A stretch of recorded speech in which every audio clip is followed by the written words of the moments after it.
Om Namo Bhagavate Vasudevaya. Srimad Bhagavatam, Canto 7, Chapter 7, what Prahlad learned in the womb, text 43. Kaman kamyate kamyar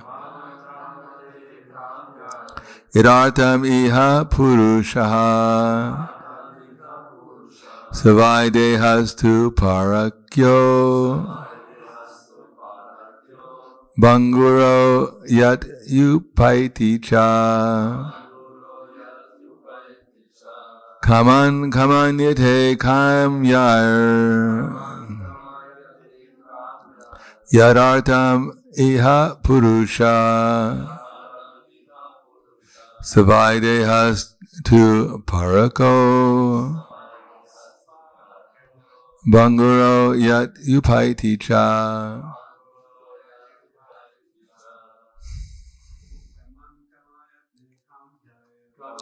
Kamayate kamyar yadartamiha purusha savai dehastu parako banguro yatupaiti cha. Kamam kamayate kamyar yadartamiha purusha savai dehastu parako banguro yatupaiti cha. Kaman kamyate kamyar yadartamaya purusha astu parako banguro yatupaiti cha. Dami. Kaman kamyate kamyar tamiha purusha savai dehastu parako banguro yatupaiti cha. Kaman, things for sense gratification. Kamayate, one desires. Kamyai, by different desirable actions. Yat, of which. Artam, for the purpose. Iha, in this world. Purusha, the living entity. Saha, that. Vai, indeed. Deha, body. Tu, but. Parakya, belongs to others. The dogs, vultures, etc. Banguraha, perishable. Yati, goes away. Upaiti, embraces the spirit soul. Cha, and. Translation and purport by His Divine Grace, A.C. Bhaktivedanta Swami Srila Prabhupada. The living entity desires comfort for his body and makes many plans for this purpose. But actually the body is the property of others. Indeed, the perishable body embraces the living entity and then leaves him aside. Purport. Everyone desires comfort for his body and tries to make a suitable situation for this purpose, forgetting that the body is meant to be eaten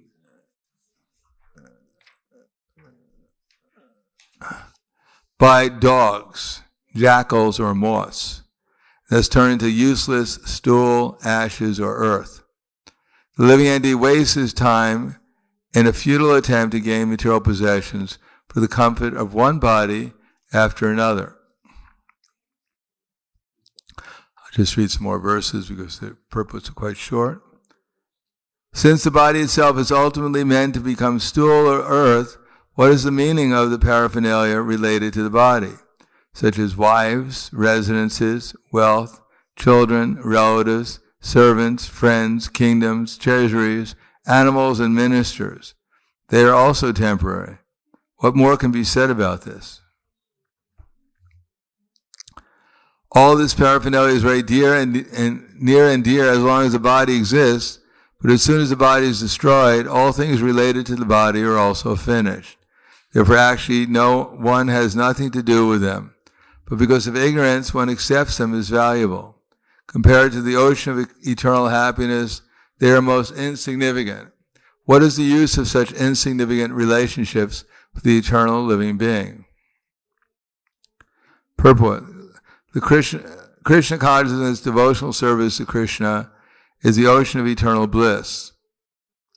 Comparison to this eternal bliss, the so-called happiness of society, friendship, and love is simply useless and insignificant. One should therefore not be attached to temporary things. One should take Krishna consciousness to become eternally happy. Namo Vishnu Padaya Krishna Prasthaya Bhutale Srimate Bhaktivedanta Swami Namane Namaste Saraswati Deve Gauravani Pracharane Nirvishesha Srinivadi Paskyatyade Satarane. Should all be very simple. Unfortunately, material attachment is not so simple. When you're madly in love with something, it's very hard to see reality. So similarly, since we're madly in love with our material bodies and minds and our conceptions of life, therefore it's very hard to actually accept reality, although we know it's real. Pashyanapi na pashyati. That although we're seeing, we don't see. Just like Parikshit Maharaj was on the bank of the river Ganges, and he was fasting to death. He had 7 days to live, and he was asking the sages, what should I do? And they gave different answers. None of them said chant Hare Krishna, by the way.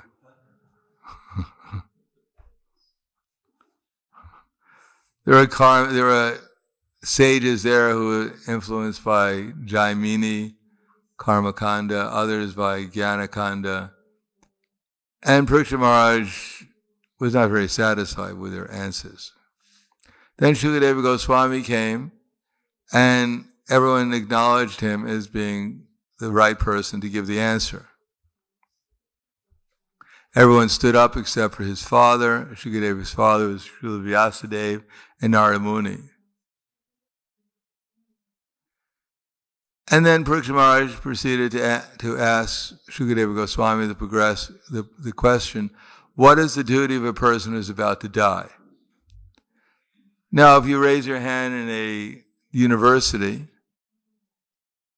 no matter what the class is, and you ask the professor, my dear professor, you've studied at the university for 50 years, whatever it is, tell me, you're so learned, what is the duty of a person who's about to die?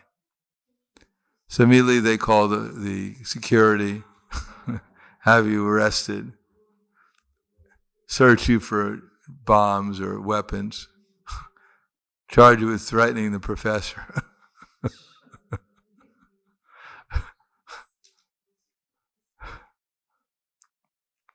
Because no one wants to ask the question, what is the duty of a person who's about to die? First of all, people don't know what the answer is, which is embarrassing. And they say, well, that's very pessimistic. Perhaps we won't die. The scientists are very intelligent. They could perhaps find the vaccine against death.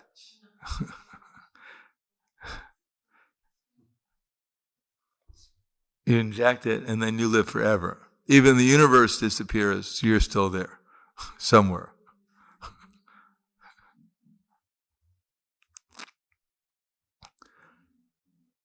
And Shukadeva Goswami didn't say, my dear Parikshit Maharaj, why are you so morose?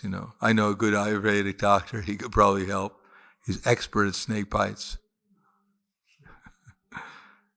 We also have some snake charmers here, and when Takshaka comes, They'll charm him and he'll go away, or even if he bites you, they know the remedies, the mantras. No, he said, Varyan Esha Te Prashna Krito Lokahita Ripaha Atmatam Samatat Pumsam Shotavyadishu Yakpraha. That your question is actually glorious, Varyan. It's not a question that should be only asked shouldn't be asked in polite company. No, Varyan Esha Te Prashna Krito Lokahita Ripaha. Because it's valuable, it's beneficial for all kinds of people. The person who asks the question is valuable. The person who answers the question is valuable for the person who answers the question, and it's valuable for the audience that hears the question and the answer. Krito Lokita Atmatam Samatat Pumsam Atmatam, because it's pertaining to the self, the soul. Shrotavyadishu Yakparaha, and therefore it's the best of all the different questions. Now, why don't people ask that question? Have you ever had that? Anyone ever asked you that question? Do you know of anyone? Have you ever been anywhere where there was a lecture in school or where people ask that question? Even at our lectures, what we give, do people ever ask the question, my dear sir, now I've heard your philosophy, tell me, what is my duty that I'm about to die? What should I do? It's the last thing people want to answer. But Shukadeva Goswami said, it's the first thing people should answer. And why don't people ask that question? Because Shrautavyadishu Rajandra Srinam Shanti Sahasra Shaha Apashatam Atmatatvam Griheshu Grihamedinam. Because Shrautavyadishu Rajandra, they're also asking questions, and they're also getting answers. Everyone's asking questions. Even the birds and the trees are asking questions. And they're also getting answers. That's why they're chirping. They're not chirping because the air is coming out of their mouth and comes out in the chirp. It's a question. They're asking each other questions. Like, beep, beep, where's the worm?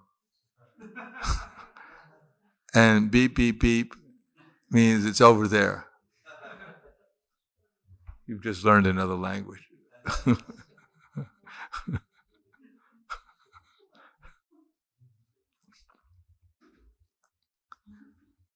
I have hundreds and thousands of questions about Shrotavyadishu Rajan Srinam Shanti Apashatam Atmatatvam. But they're blind to self-realization. They never ask about these things, about what is my duty, that I'm going to have to leave this body. Apashatam Atmatatvam Griheshu Griham, because they're absorbed in the Bali concept of life. Griha means house. And the first house that everyone lives in is this body. So as Maharaj Prahlad said, Vitirna Krishna Parataksatova Vito Bipadyeta Griha Vratanam Adanta Gobir Vishatam Tamizram Punak Punas Charvita Charvananam. Matira means our consciousness. Where we put our attention. What we're interested in trying to make us happy. So Matirna Krishna, people never spontaneously just want to hear about Krishna and take shelter of Krishna. That's the last thing that people came to the material world to take shelter of. That's why they came here, to get away from Krishna. And if there's any problem, they're just hoping that by their own intelligence, or someone else's intelligence, or by a combination of both, they'll be able to solve their problems. And what's their problem? Vitirna Krishna Parataksatova Mito Bitpadyeta Griha. Griha again, Griha Vratanam. They've made a vow to enjoy this material world. And what is enjoying the material world? They want a healthy body. They want a nice family. They want a nice community, society, country. They want everything to be arranged nicely in the material world so they can be happy here. Adantago bhirvishitam timvisram. And what is that happiness? It's simply gratifying the senses. Punak punas charvata charvanana. Although, again and again, they're trying to do it and they never find any solution. They never are able to, their senses are never gratified, and they never get to the end of trying to find satisfaction. They're always searching after it and can never find it. It's the donkey with the carrot in front of him, pulling a very heavy load, pulling it faster and faster, trying to get the carrot, and never getting it. It's just pulling a very heavy load of the washerman's laundry. So Griha Vratanam, so what is that? And then Shukadeva Goswami says that Nidraya Riyate Nakdam Vavavaya Chavavayam Nidra Divya Charte Hayarajan Katumba Bharanenava. So what is that happiness they're after? What are they hearing about? What are they so interested about? What does it ultimately come down to? Just 4 things: eating, sleeping, mating, defending. That's it. That at night, Nidraya Riyate Nakdam, at night they're sleeping. They think that's the perfection of their life. If they can sleep peacefully, and if they have a dream, it should be a nice dream, they'll become rich and famous. They have surrounded by all kinds of sense objects for their enjoyment. And when they're not sleeping at night, if they can have sex, they consider that a special bonus. It's the cherry on top. And during the day, they have to work hard. They have to look, where is money? Where is money? Working hard so they can go and buy things, go shopping. And what is the whole thing for? What is the whole glorious adventure about? Deha patya kalatradishu atma sanyeshva satsupi tesham pramato nidanam pashanapina pashati. Pashanapina, no one sees. They see, but they don't see. What do they don't see? They think that their body, their wife, their children, and so on, they're going to protect me from death. So we want the house. We want to live somewhere where there's a roof, so when it snows or rains, we don't die from the cold. We want children to help me in old age. When I become old and ugly and no one likes me, my children will still protect me. Or my dog will protect me, something. So, somehow or another I need protection, and so I'm taking shelter of these things. My wife, my children, my house, my paraphernalia. But they themselves are going to die. No one can protect them. Matter of fact, they're thinking you're going to protect them, and you're thinking they're going to protect you, and no one can protect each other. So they see that, but they don't see. They can't admit it. No, that's too much. So similarly, as much as we can understand it and admit it, then we'll be in good shape also. Because otherwise we're thinking merrily, merrily, life is but a dream. We're also thinking that I'll go along in this material world and somehow or another, some special arrangement will be made that I'm going to live here for a long, long time, and these things that I have, they'll be mine. Or I can forward them to where I'm going next. Just give me an idea where I'm going, we'll forward them to that address. But it doesn't work like that. We don't know where we're going, we can't forward anything. Because if we did know where we were going to go in our next lifetime, if it was on this planet, we could probably forward it. That would be unique, wouldn't it? You grow up and your parents say, well, there's this package for you. It said, don't open it until you're 20 years old. Now that you're 20, you can open it and you see all the things from your last lifetime.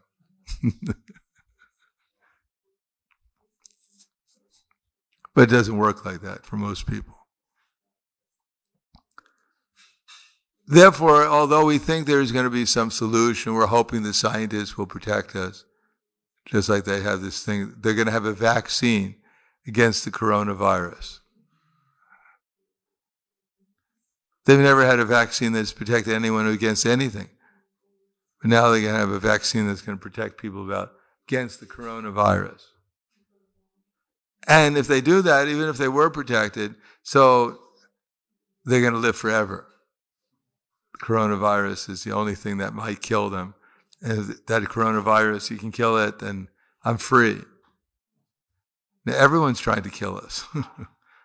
There's so many insects, there's animals, there's diseases, there's bacteria, there's old age. This body is destined to die.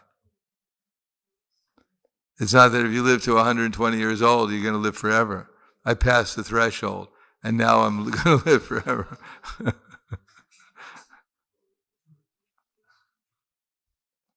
Even Brahma, with his 311 trillion, 40 billion years, he's afraid he's going to die. He's 150 trillion years now, old.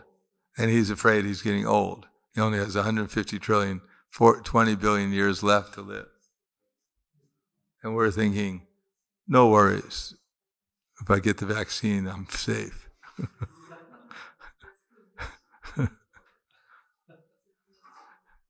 It's like in America, they had this, during the Cold War, the Cold War. So we grew up, I was in the 1950s, I was in public school, and actually it was 1960s, they had this Cuban crisis, missile crisis. And America and Russia were about to go to war with each other. And so we had these drills in school. If they dropped the atomic bomb on New York, where I was, then as soon as you see the flash, then you should duck underneath your desk.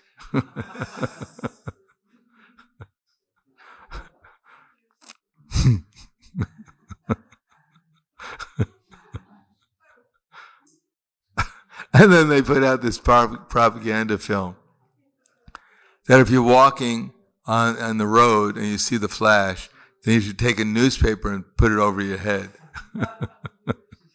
Duck and cover, they called it. And these are the leaders. These are the ones who are going to protect us. These are the people who are supposed to have some intelligence. And what to speak of everyone else. How much foolish they must be. So the conclusion is, what does he say? That Tasmat Bharata Sarvatma Bhagavan Ishvara Hiri Shotavyas Kirti Tavyas Cha Smartavyak Chehetavayam. Therefore, O Bharata, Tasmat Bharata Sarvatma, and everywhere, at all times, Tasmat Bharata Sarvatma, Bhagavan Ishvara Hari. One should worship the Supreme Lord, who's the controller of everything. And how to worship Him? Hear about Him, chant about Him, and remember Him. That's the solution to our problems. So I'll stop there. Thank you. Any questions?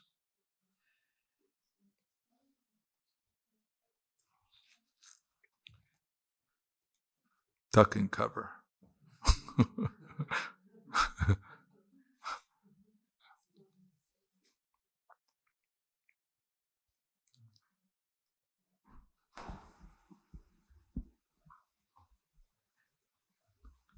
Okay, thank you very much. Grandaraj Srimad Bhagavatam Ki Jai, Srila Prabhupada Ki Jai, Gaur Premanande.